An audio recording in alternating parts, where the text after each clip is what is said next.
اچھا، اب میں کچھ شبہات کا جواب دیتا ہوں اس بحث میں. شبہ نمبر 1 عزیزوں، کہ اس میں یہ ہے کہ خطاب ہے یا ایھا الذین آمنو. سب سے پہلا یہی آپ سنیں گے جب آپ اس آیت کا نام لیں گے نا، مخالفین یہی کہیں گے کہ دیکھو تمہیں پتہ نہیں ہے، اللہ نے ابو بکر عمر کو قرآن میں کیا کہا؟ آمنو کہا، مومن کہا، یا ایھا الذین آمنو کہا. تم شیعوں کو عقل نہیں ہے. جب یہ ابو بکر عمر کے متعلق نازل ہوئی ہے تو اللہ نے سب سے پہلے تم کو مومن کہا ہے، یا ایھا الذین آمنو کہا ہے. ٹھیک ہے عزیزو، سب سے پہلے یہی کہیں گے وہ. اچھا اس کا جواب کیا؟ اس کا جواب بہت آسان ہے. ملاحظہ فرمائیے، کتاب الایمان تالیف شیخ الاسلام، بلکہ شیخ الالحاد ابن تیمیہ، چاپ مکتب الاسلامی. یہاں پر ابن تیمیہ فرماتے ہیں فالخطاب یا ایھا الذین آمنو. اللہ تعالیٰ جب قرآن میں یا ایھا الذین آمنو کہتا ہے، غیر قولہ، یہ اس طرح نہیں ہے انما المؤمنون الذین آمنوا باللہ ورسولہ ثم لم یرتابوا.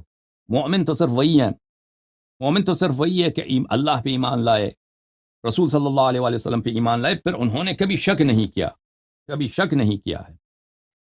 وجاہدوا باموالہم وانفسہم، جاہدوا باموالہم وانفسہم. یا ایھا الذین آمنوا قرآن میں جو آتا ہے یہ ہمیشہ اس طرح نہیں ہے کہ اس سے مراد وہی ہے بلی اس سے مراد وہی ہے انما المؤمنون الذین آمنوا باللہ ورسولہ ثم لم یرتابوا وجاہدوا باموالہم. اس سے مراد ہمیشہ یہ نہیں ہے.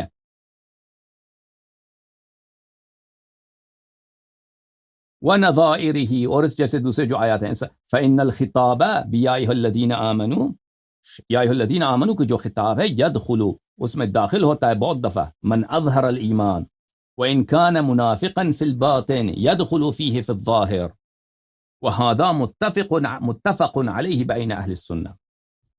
یہ امر اجماعی ہے اہل سنت کے درمیان. یا ایھا الذین آمنوا کا جو خطاب ہے، بہت دفعہ، ہمیشہ نہیں، بہت دفعہ اس میں یہ بھی ہوتا ہے کہ جو ظاہری ایمان کے ملاحظے سے قرآن کہتا ہے یا ایھا الذین آمنوا، اس میں منافق بھی ہوتا ہے کیونکہ ظاہر میں وہ اسلام کا ادعا کرتا ہے.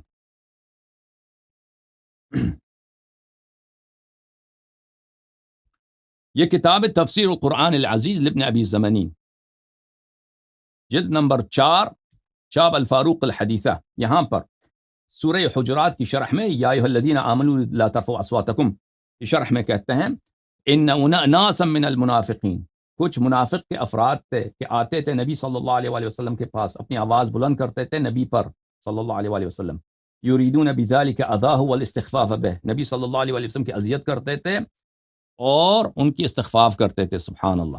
بخاری نے بتا دیا کہ یہ منافق کون تھے.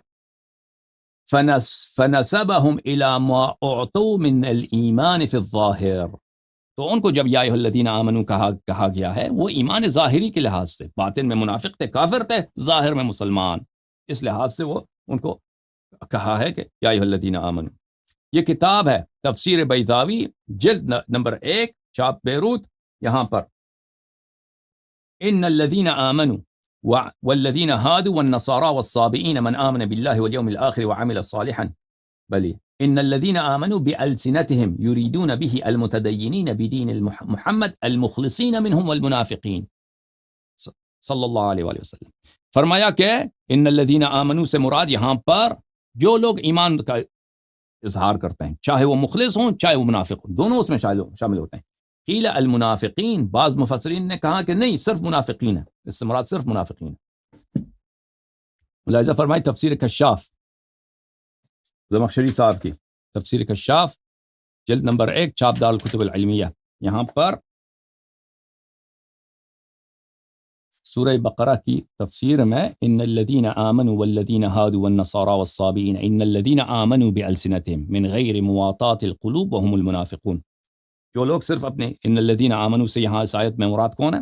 جو لوگ صرف انہوں نے زبان پہ ایمان لایا ہے اور دل میں ان پہ کوئی ایمان ہی نہیں ہے، دل میں تو وہ مخالف ہیں، اور یہ اس سے مراد کون ہے؟ یہ منافقین ہیں. اس سے مراد اس طرح کے آیات قرآن مجید میں بہت زیادہ ہیں.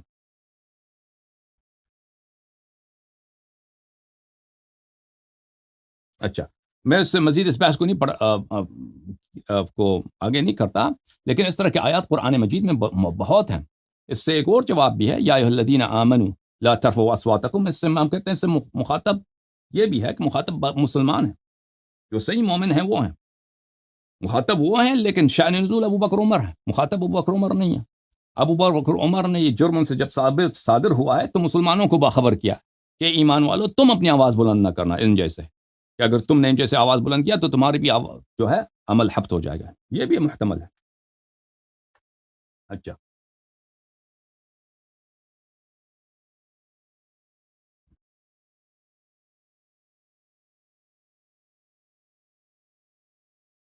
یہاں پر عزیزوں یہ ان کا جو ہے وہ آپ ایک اور فرار ان کا یہ ہے جماعت مخالفین کے، یہ آیات جو ہیں اس کا شان نزول کس کے شان میں ہے؟ ثابت ابن قیس کے شان میں ہے. ثابت ابن قیس ابن شماس ایک انصاری تھا، وہ کہتے ہیں اس کی شان نزول ہے. یہ ان کا نہایت فراڈ ہے، نہایت جھوٹ ہے. شان نزول ابو بکر عمر، سبب نزول ابو بکر عمر ہے، وہ ثابت ابن قیس نہیں ہے. ثابت ابن قیس ایک ایسا شخص تھا جس کا کان بہرا تھا، اس کے کان میں کیا تھا؟ کچھ سنائی اچھا نہیں دیتا تھا، اور اس کا آواز بھی کیا تھا؟ آواز بھی بہت موٹی آواز تھی، اس کی موٹی آواز تھی. تو اس لیے وہ جب بھی بات کرتا تھا اس کی آواز اونچی ہوتی تھی. جب یہ آیت نازل ہو گئی، یہ نہیں کہ آیت اس کے شان میں نازل ہوئی ہے، نہیں، آیت جب نازل ہو گئی وہ بڑا ناراض ہو گیا، وہ گھر میں بیٹھ گیا، بڑا پریشان ہو گیا. تو میری تو آواز اونچی ہے، میں نے ہمیشہ جب بھی بات کی میری آواز جو ہے کیا ہے، وہ نبی کریم صلی اللہ علیہ وسلم کی آواز سے اوپر گئی ہے، تو میں تو جہنمی بن گیا ہوں. تو اس کے متعلق جماعت مخالفین نے روایت کی ہے کہ رسول پاک صلی اللہ علیہ وسلم نے اس سے کہا کہ تو جہنمی نہیں ہے، تو جہنمی نہیں ہے. آیت کا شان نزول وہ نہیں ہے، آیت نازل ہوا ہے تو وہ ڈر گیا ہے، ٹھیک ہے نا. یہ شان نزول ابو بکر عمر ہیں، لیکن آپ ان کے مولوی آپ کو یہی فراڈ کریں گے کہ نہیں، اس کی شان نزول کون ہے؟ ثابت ابن قیس ہے. ملاحظہ فرمائیے سیر اعلام النبلاء جلد نمبر 1 چھاپ رسالہ، ثابت ابن قیس صفحہ نمبر 309 میں اس کے زندگی نامہ میں وکانہ جہیر الصوت. اس کا آواز یہ ایسی تھی کہ وہ آواز اس کی جہوری تھی، جہری آواز تھی اس کی، جہر. یعنی بعض لوگ ہوتے ہیں نا آواز موٹے ہوتے ہیں، بعض بچے بھی ایسے ہوتے ہیں، آواز ان کی ہوتی ہے کہ بہت بہت مضبوط آواز ہوتی ہے، آواز میں بڑا پاور ہوتا ہے، وہ آرام سے بھی بات کریں تو بڑا شور مچ جاتا ہے. اچھا، یہ کتاب ہے المستدرک علی الصحیحین للحاکم النیسابوری جلد نمبر 3. یہاں پہ ملاحظہ فرمائیے صفحہ نمبر 444، حدیث نمبر 5103، صحیح علی شرط الشیخین. ذہبی نے بھی تلخیص مستدرک میں کہا علی شرط البخاری و مسلم، حدیث صحیح ہے. اس کے متعلق یہ روایت ہے کہ وَأَنَا جَهِيرُ الصَّوْتِ. بلی ثابت ابن قیس سے روایت ہے کہ اس نے کہا یا رسول اللہ، مجھے ڈر ہے کہ میں ہلاک ہو چکا ہوں، میں گناہ کار ہوں. پیغمبر صلی اللہ علیہ وسلم نے کہا کہ کیسے؟ اس نے کہا کہ اللہ نے ہمیں منع کیا ہے کہ ہمیں کوئی تعریف نہ کرے، ہم اپنے حمد کو، اپنی خود ستائی کو نہ پسند نہ کریں، اور بہت ساری باتوں کو اس نے ذکر کیا. اور اس میں یہ کہا کہ ان نرفع اصواتنا فوق صوتک، اللہ نے ہمیں منع کیا کہ ہم اپنی آواز آپ کی آواز پہ اوپر نہ کریں، اونچی نہ کریں. وَأَنَا جَهِيرُ الصَّوْتِ، اور میں کیا کروں، میں خود آواز، اللہ نے مجھے ایسا خلق کیا، میری آواز ہی اونچی ہے. بھلے پھر اس سے رسول پاک صلی اللہ علیہ وآلہ وسلم نے کہا کہ یا ثابت الا ترضى ان تعيش حمیدا وتقتل شہیدا وتدخل الجنہ.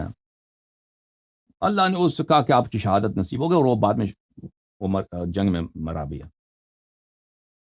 اچھا،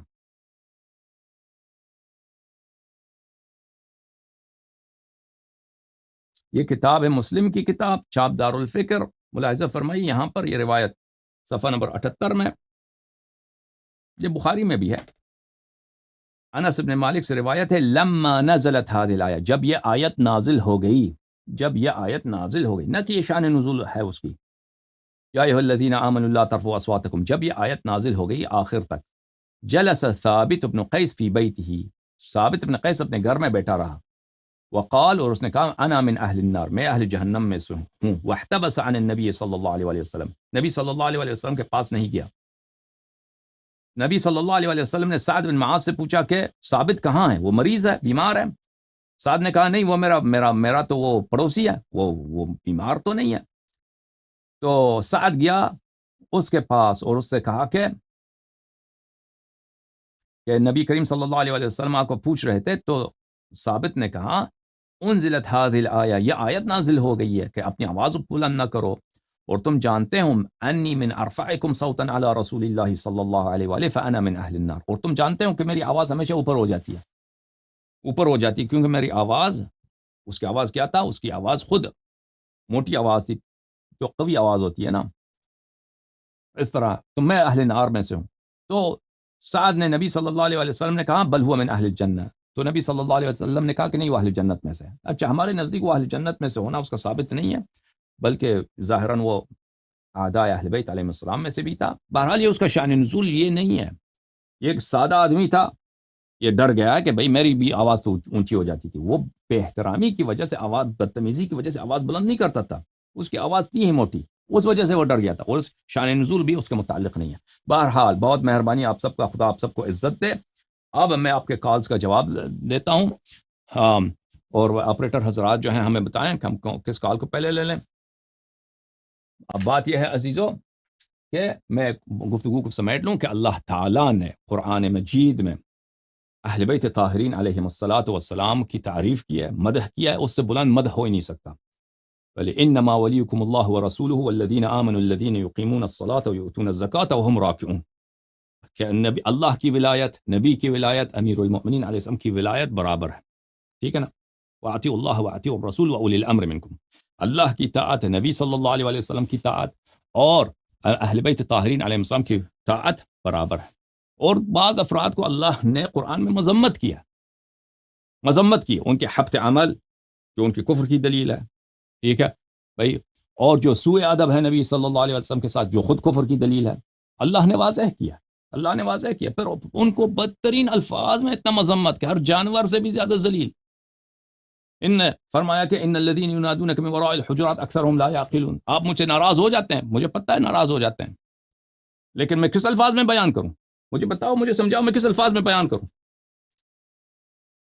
اگر یہ آیت ابو بکر عمر کی شان میں نازل نہیں ہے تو مجھے سمجھاؤ کہ کس طرح نازل نہیں ہے، جب روایت صحیح بخاری میں ہے، سنن نسائی میں اسی سند کے ساتھ موجود ہے کہ ابو بکر عمر کی شان میں نازل ہے. ان الذین ینادونک من وراء الحجرات اکثرهم لا یعقلون. یہ ایک طرح سے. دوسری طرح سے عزیزوں، ان شر الدواب عند اللہ الصم البکم الذین لا یعقلون. اور آپ نے یہ قرآن موضوع تھا، اور وہ واضح طور پہ کہہ رہا ہے کہ ہر جانور سے بدتر.